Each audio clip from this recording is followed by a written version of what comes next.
In this lesson, we're going to create a drawing of an elephant together with charcoal within about an hour.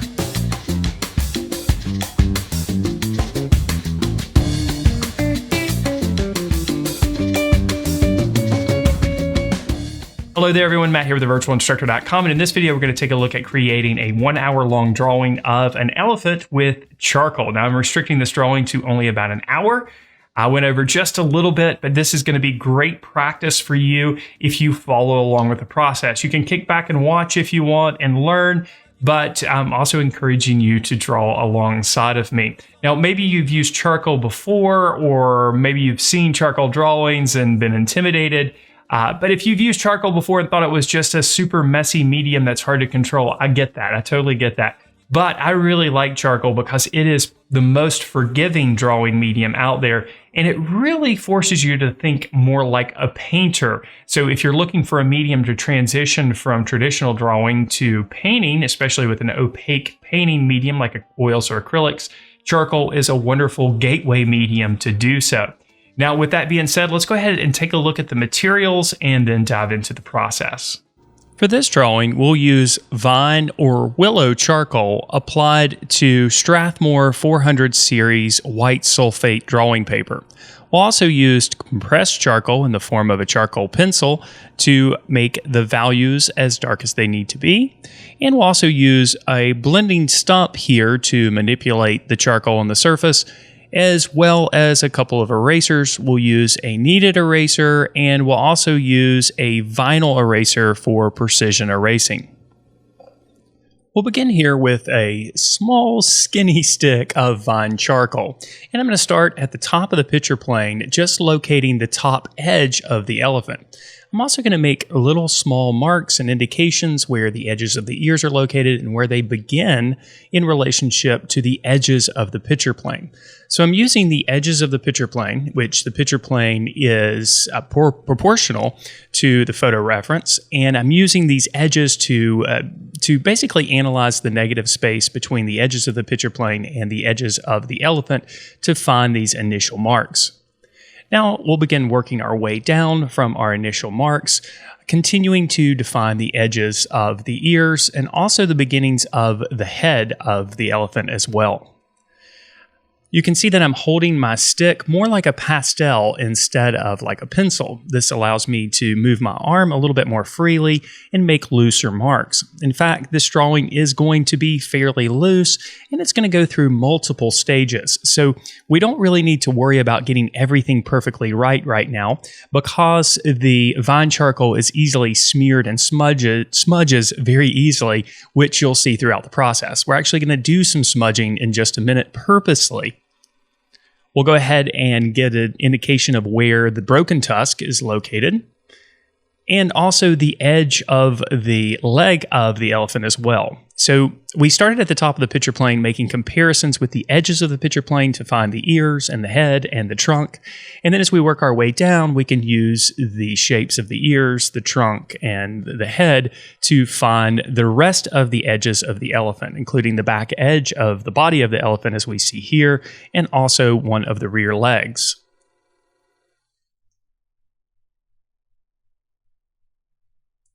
I can't express to you how important it is to remain loose and not try to be too controlled with these initial applications. Follow your instinct and make a mark where it feels right. You can always change these marks later in the process, as you'll see that I do very frequently.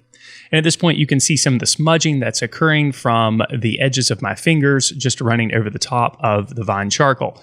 Again, vine charcoal is so soft and easily manipulated that it is going to smudge a bit, which is completely fine. We can clean up the drawing. Now we're going to go ahead and smudge the marks that we made initially. These lines are too hard and the edges are too rough and defined. So we're going to smear things out a little bit and make these marks a little bit softer. Now, when we do this, we're also creating some areas of middle value. So we're starting to push that value range already in this early part of the process. Now I've grabbed a larger piece of vine charcoal. This is still vine charcoal, so it's very soft and easily manipulated. And now I'm going to start looking at some of the broader shapes of darker value. Value is the darkness or lightness of color. It's the most important of the elements of art.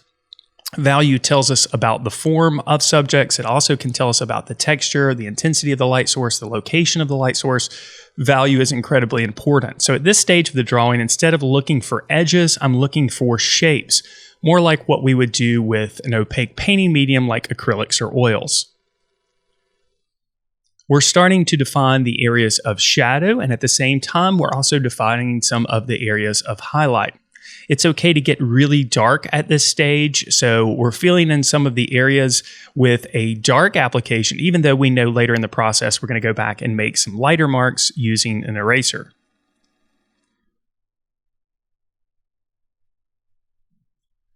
If you're having trouble seeing the areas of dark value or the shapes of dark value, it might be helpful to squint at the subject that you're analyzing, in this case our elephant. And if you squint your eyes a little bit, it's a little bit easier to see the shapes of darker value. And since we're concentrating on the shapes of value that we see, we need to make sure that we don't get overwhelmed by the details.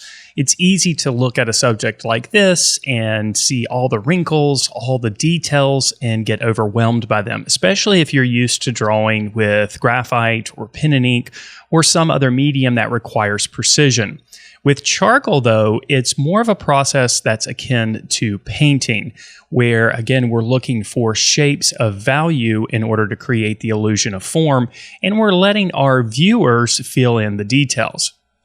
Now you can see I've switched over to a blending stump, and I'm using this to manipulate some of the charcoal on the surface. You can see how easily the charcoal moves around. You can think of using the stump here as almost like using a brush. So we're moving the charcoal around, we're changing the shape of the shapes that we have created of darker value, and we're also pulling some of the darker material into other areas, creating areas of middle value.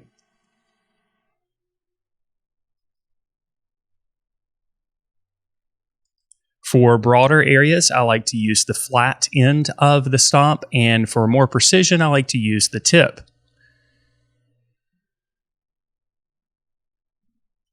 Now, at this point, our drawing is looking very dark, and we're losing a lot of the highlights or lighter values. Now, we need darker values, we need middle values, but we also need those stronger highlights. So now I've switched over to a kneaded eraser, which is going to allow me to erase out broader areas. And here again, I'm looking at shapes of value. This time I'm looking for shapes of lighter value. And with a kneaded eraser, of course, we can manipulate it and make different little tips by just kneading the eraser.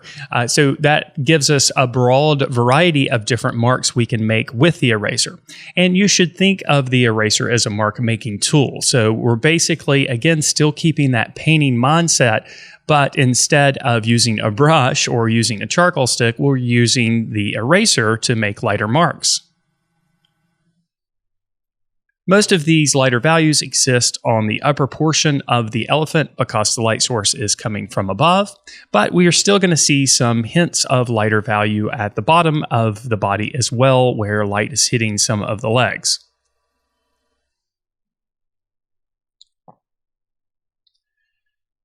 For a lot of people who are new to working with charcoal, going through these different stages may seem frustrating, and it may seem like your drawing is not developing in the way that you want it to be, especially if you're a detail-oriented person. But you have to trust the process, and you have to go through these stages in order to create a drawing that's loose and somewhat expressive, and also has a painterly feel like our drawing will at the end of this process.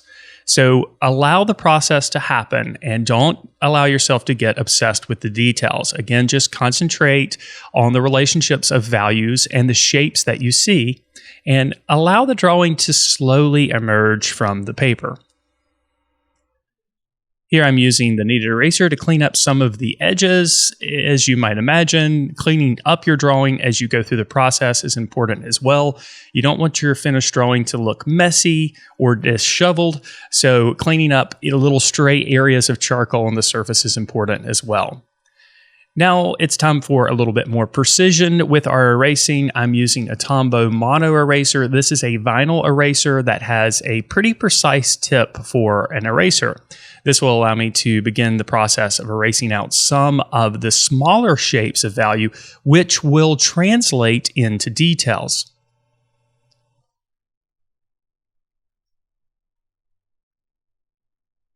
The drawback to using this eraser is that it does leave some eraser shavings on the surface, and since our surface is so delicate at this point, when you wipe away some of the eraser shavings, it is going to move some of the charcoal around, or when you blow some of the shavings away, it is going to move some of the charcoal around on the surface as well. But thankfully, we can go back and make changes as we have throughout the process to fix these little areas of smeared charcoal.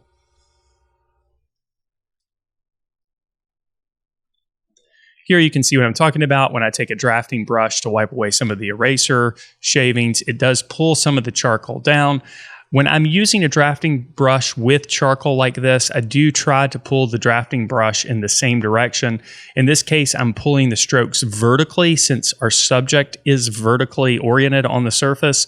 If I would have wiped horizontally, it would have smeared the charcoal horizontally across the paper, which really wouldn't work too well with our vertical oriented subject. Now it's back to our larger stick of vine charcoal, again, reestablishing some of those darker tones. At this point, we're starting to get a broader range of value, and slowly the form of the elephant is starting to take shape.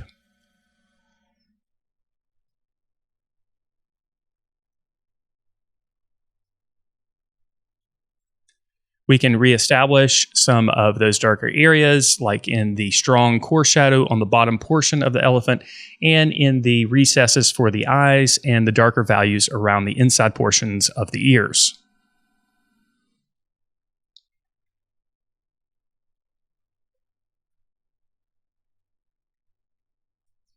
Like with any drawing or painting that you might create, it's important to be patient and allow the process to play out.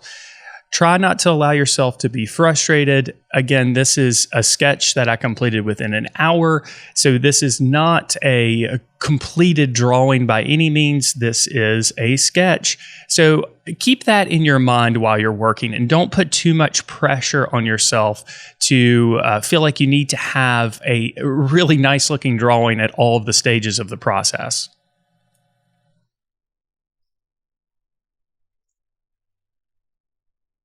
Here again, you can see that I continue to clean up my drawing throughout the process, again, redefining some of the edges using the kneaded eraser.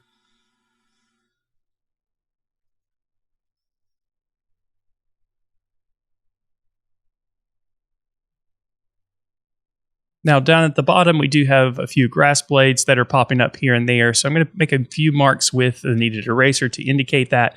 We'll go back into that area later in the process and make the definition of the grass blades a little bit stronger. For now, we'll continue erasing out some of the highlights. Again, creating a broader range of value and also allowing some of those details to emerge. We'll also go back with the blending stump and again add a few more indications of shapes of value. Again, this is just creating more of the impression of details. We can also soften transitions of value. In other words, if we have a dark area that transitions into a lighter area that requires a smooth transition rather than a hard edge, we can also create those smooth changes using the blending stump. Just like the kneaded eraser, the blending stump should be thought of as a mark-making tool as well.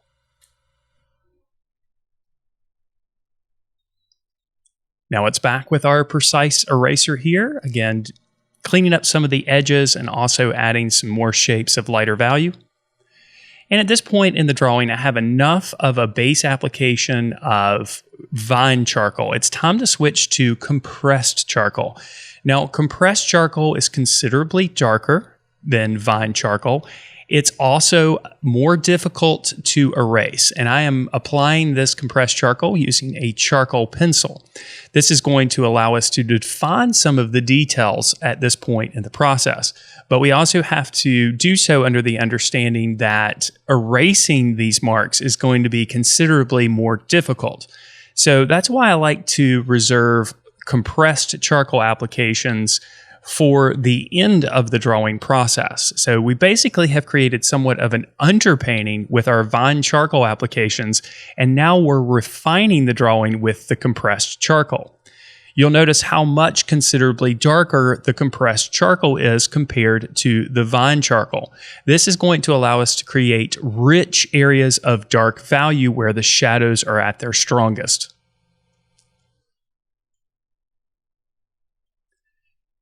Creating a drawing like this may feel like you're creating lots of different drawings because you go through so many stages when you're developing the image, which is perfectly acceptable because each time you go over an area, you'll see new details and new bits of information that you can add to the drawing to make it more representational. You'll also notice that I'm using the charcoal pencil not necessarily in a traditional way that you might think of using a pencil. I'm holding the pencil just like I would a pastel stick and using the side of the pencil to apply the charcoal to the surface.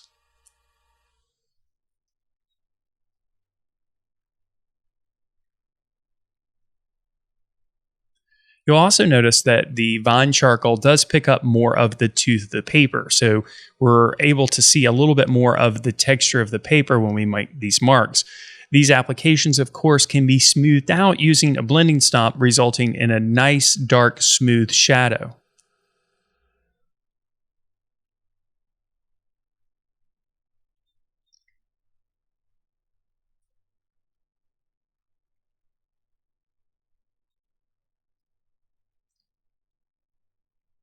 We'll continue adding our areas of darkest value using the compressed charcoal pencil.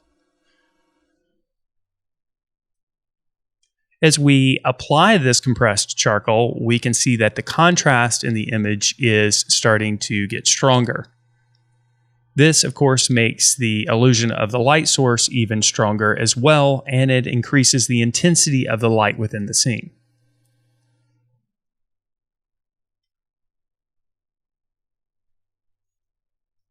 Now it's time to smooth some of these compressed charcoal applications using the blending stump.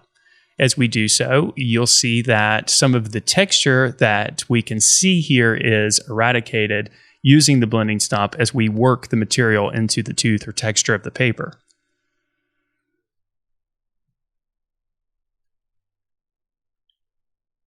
Of course, you can decide to leave the compressed charcoal applications as they are to create a little bit more variety in the texture if you wish.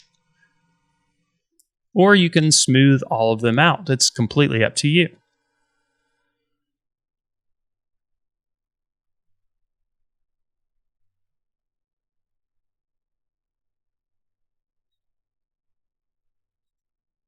At this point in the drawing, our drawing of an elephant is actually starting to look more like an elephant. The details are starting to emerge from the surface, and we have created a more broad, full range value, and the form is also translating pretty nicely as well.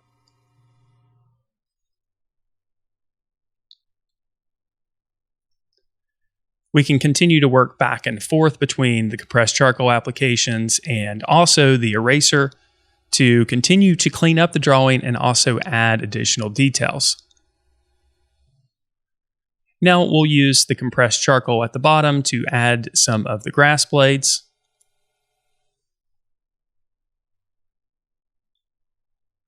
And smooth those applications out a bit with the blending stump. We'll also use the precise eraser to pull out some lighter marks. You can see that those grass blades in the extreme foreground are overlapping the bottom portion of the elephant, so we can use this eraser to pull out some of these lighter grass blades. Again, we're not going to get too wrapped up in the details here. We want to just give the impression of some grass at the bottom.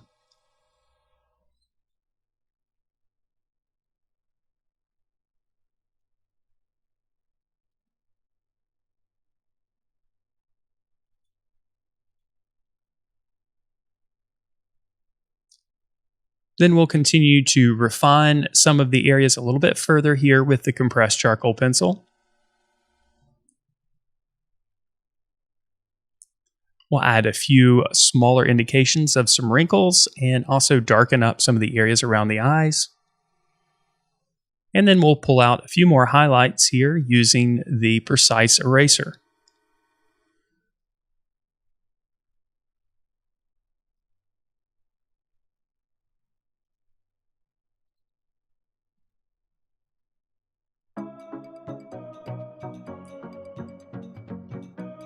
You can bring your drawing to as much detail as you wish, continuing to look for the areas of dark and light value. But at this point, I've decided that my drawing is finished since I've spent an hour on it already. Thanks so much for watching this video. I hope you enjoyed it. I hope you were able to pick up a couple of things here and there.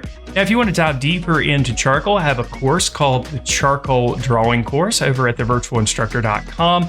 In this course, we cover the basics of charcoal drawing, and we also look at a variety of different forms of charcoal while we create drawings that cover a variety of subject matter, including portraiture and landscape and still life.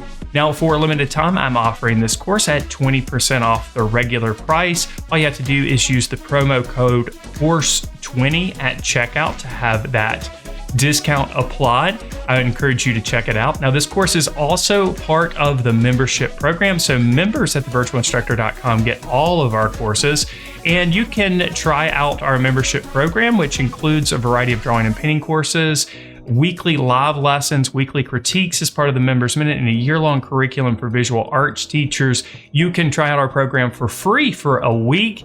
And then beyond that, we offer a 30-day money-back guarantee. We'd love to have you as part of our community. Look for links to both the charcoal drawing course and also our membership program in the description below this video.